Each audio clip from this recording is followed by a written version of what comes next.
Bonjour à tous, aujourd'hui dans cette vidéo je vous propose un exercice sur les transformations du plan complexe. Quand on dit transformation, c'est qu'on part d'un point M, ici du plan, dont la fixe est Z, et on lui associe un autre point M', d'affixe Z', et la formule qu'on utilise pour ça, elle est donnée ici, cette relation, c'est Z' égale Z carré sur I moins Z. Cet exercice, ce sont des grands classiques. Donc on va partir tout de suite. Première question, déterminer les points M confondus avec leur image M'. Alors, on dit que ce sont en général des points invariants ou des points fixes, c'est-à-dire qu'ils ne bougent pas par la transformation qu'on a utilisée. Donc tout simplement, il va falloir essayer de trouver les cas où Z' va être égal à Z. Et au niveau présentation, on va donc écrire M égale M' équivaut à donc Z égale Z', et ça va donc donner Z égale Z carré sur I moins Z. Voilà. Alors, première chose, on a ici une division avec I moins Z, par I moins Z. Donc on va s'en occuper, ça veut dire que forcément, I moins Z doit être différent de 0, si on veut se débarrasser de ce quotient. Donc on va faire un produit en croix, en précisant bien ici que pour Z différent de I, eh bien on a donc Z, j'ai pas besoin d'accolade là, puisque j'ai mis le Z différent de I ici, donc ça donnera Z fois I moins Z est égal à Z carré. D'ailleurs, dans tout l'exercice, Z va être différent de I. Ça veut dire que le point M ne peut pas être égal au point A. On remarque, Z doit être différent de I. Donc, M est toujours différent du point d'affixe I qui est le point A. Donc ici, eh bien, on obtient quoi? Une équation ici du second degré en Z. Donc on va tout développer, tout mettre du même côté, par des manipulations simples. Donc ici on développe, donc IZ, on écrit toujours le I avant le Z, c'est par convention. Ici donc Z carré égale Z carré. Alors, vous avez le choix, on met soit tout à gauche, soit tout à droite. Si vous mettez tout à gauche, vous aurez moins 2Z2 plus IZ égale 0. Et là, eh bien, comme il n'y a que deux termes, on ne va pas utiliser discriminant. D'ailleurs, on n'a pas encore vu à ce niveau de l'année le discriminant complexe, mais ça va venir. Mais ici, on va tout simplement, quand il y a deux termes dans une équation du second degré, on peut factoriser. Alors ici, on factorise par Z. Donc je fais ça en bas à gauche, Z, facteur de moins 2Z plus I égale 0. On obtient ce qu'on appelle une équation produit nul. Et on se rappelle bien que Z quand même sera différent de I. Donc si vous retrouvez I comme solution, il faudra l'interdire. Donc ici, produit nul, ça veut dire que soit le premier facteur est nul, donc Z égale 0, soit le deuxième, donc ou moins 2Z plus I égale 0. Et on va bien résoudre cette deuxième. La première, c'est toujours Z égale 0. On n'oublie pas que Z doit être différent de I. Donc où Z est égal à quoi? Donc on fait passer celui de l'autre côté par en soustrayant I des deux côtés, donc ça fait moins I. Et ensuite on divise par moins 2 pour enlever ce moins 2 qui est en facteur de Z. Donc moins I sur moins 2. Vous voyez que les moins s'annulent entre eux. Il reste 1 demi de I. 1 demi de I, c'est bien différent de I, donc c'est solution. Donc, eh bien, il y a tout simplement deux points. Il y a deux points variants.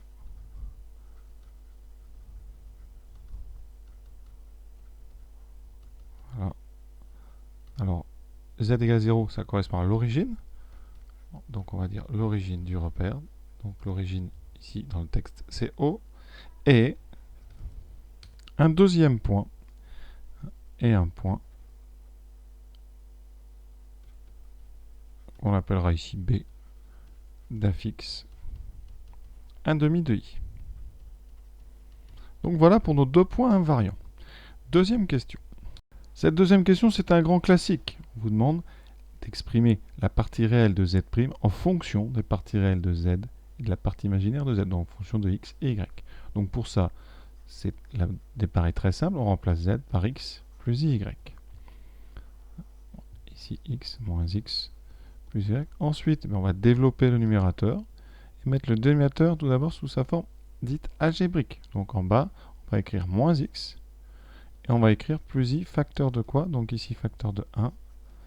Et ensuite, on enlève les parenthèses, 1 moins y. Vous voyez, on retrouve ce moins y qu'on a ici dans la réponse qu'on nous demande. En haut, on utilise l'identitaire marquable. Attention, quand on développe, on aura x2. Le double produit 2i xy, et attention, on est chez les complexes, on aura i2 y2, donc moins y2. Attention, ce moins, il est très important.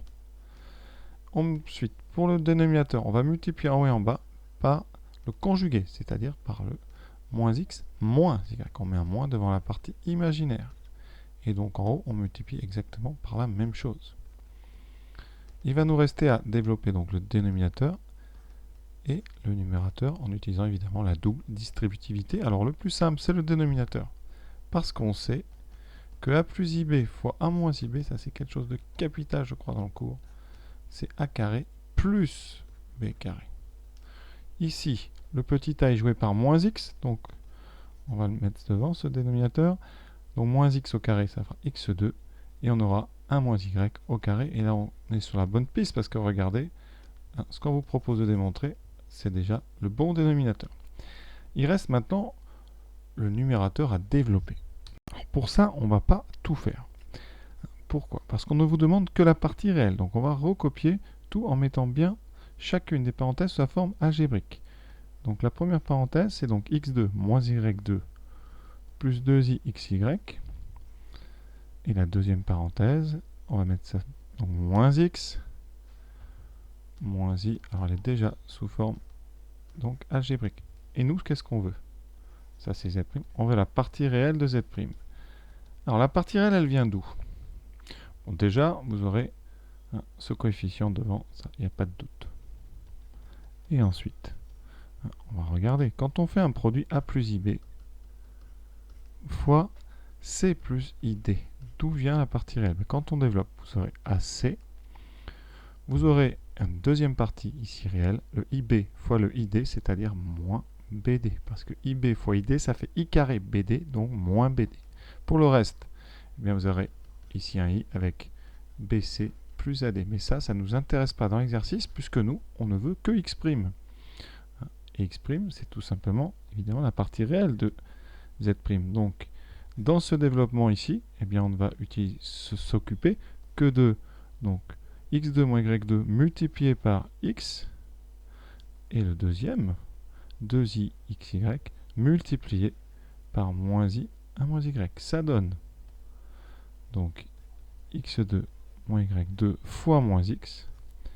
Ensuite, on aura donc, je vais tout mettre comme ça, pas de problème, on aura 2i xy multiplié par moins x fois 1 moins y. Ça nous donne donc moins x fois x2 moins x3. On n'est pas obligé de développer, mais je vais quand même le faire parce que certains élèves auront fait comme ça. Mais a priori, normalement, il ne faudrait pas développer parce que vous avez, je vais vous dire pourquoi, parce qu'ici il y a un x et là il y a un x. Donc on pourra factoriser par x, on pourrait le faire tout de suite. Et d'ailleurs, il y a un indice dans le texte, vous avez ici un facteur moins x. Pour ceux qui ne voient pas toujours ça, je vais développer. Et pour les autres, je vous montrerai comment ça se passe. Donc ici, on aura 2. Donc, on fait très attention au signe. On aura ici 2i fois moins i. Donc ça fait moins 2i carré. Donc plus 2.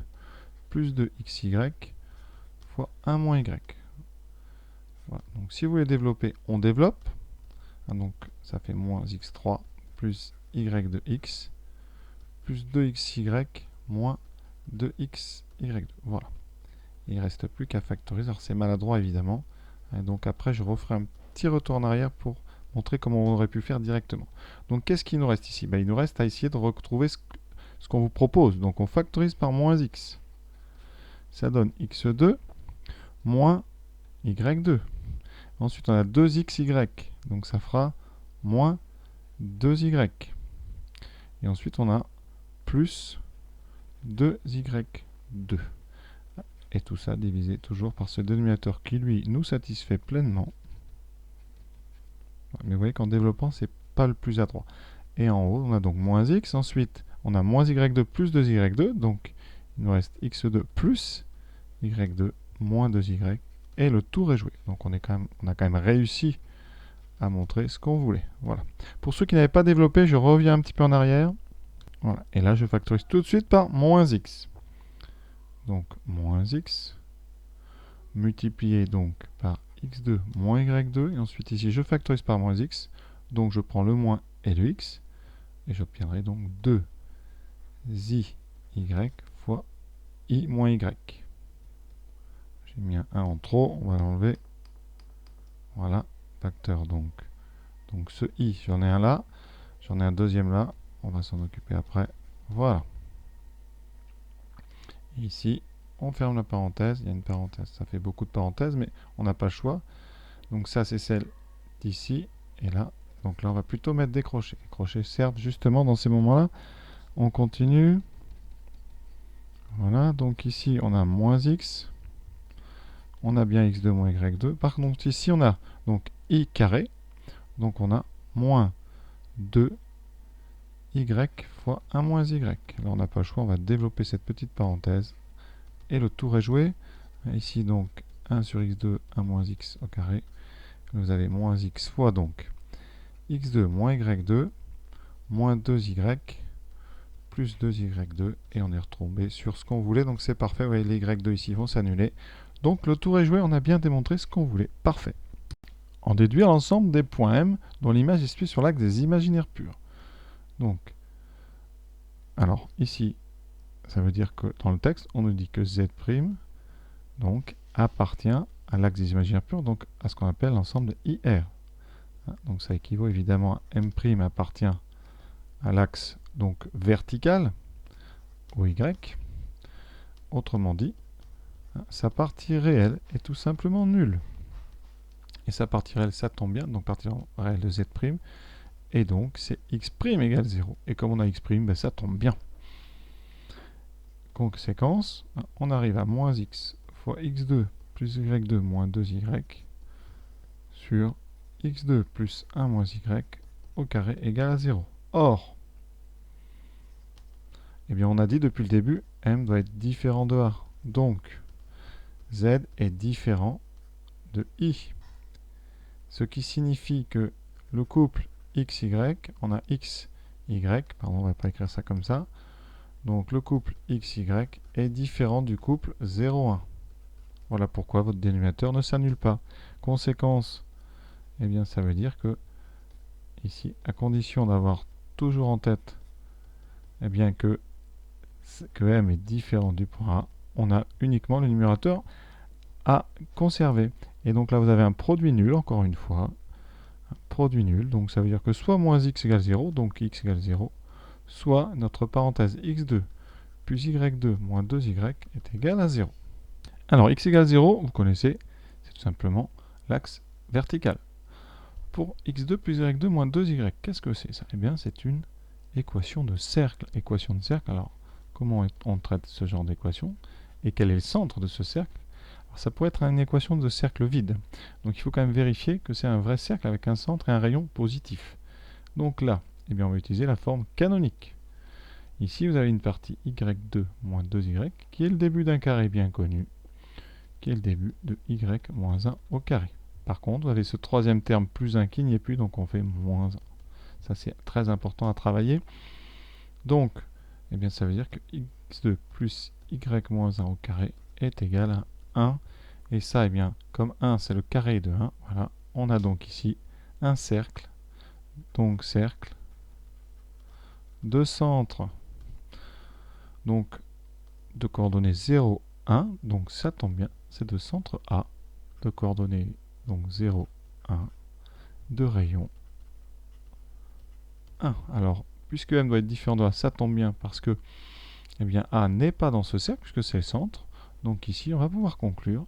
Ça veut dire que le point M appartient donc à l'axe vertical, privé du point A, parce qu'attention, A il est sur axe vertical, donc M appartient à X, O, Y privé de A, ou,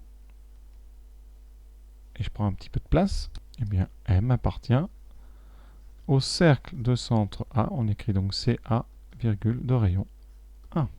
Alors petit rappel pour ceux qui avaient oublié un peu les équations de cercle, vous reconnaissez l'équation de cercle, ça doit s'écrire X moins X oméga au carré, plus Y moins Y oméga au carré est égal à R carré. Et ça, c'est un cercle de centre oméga de coordonnées X oméga, Y oméga et de rayon R. Donc ici, vous voyez, eh bien mon oméga, vous avez x2 ici, donc x2, ben, c'est x moins 0 au carré. C'est pour ça qu'ici, eh bien l'abscisse du centre, c'est 0. Et ici, vous avez y moins 1. Et donc, ça veut dire que y oméga, c'est 1. Donc, votre centre est de coordonnées 0, 1. Donc, c'est le point A. Pour le rayon, ben, c'est ce. Vous avez le carré ici qui doit être à droite. Et donc, ici, on a bien un nombre positif. C'est 1 au carré. Donc, le rayon, c'est 1. Voilà, l'exercice est terminé. Bon, seule difficulté quand même souvent pour les élèves, c'est à la fin d'être un petit peu rigoureux sur le privé de A. Pensez à bien vérifier que votre valeur interdite, en quelque sorte, ici, est bien exclue des surfaces ou des droites que vous donnez, ou des courbes. Voilà, ici on a une courbe, un cercle et une droite. Voilà, exercice intéressant, j'espère que ça vous a plu. À bientôt.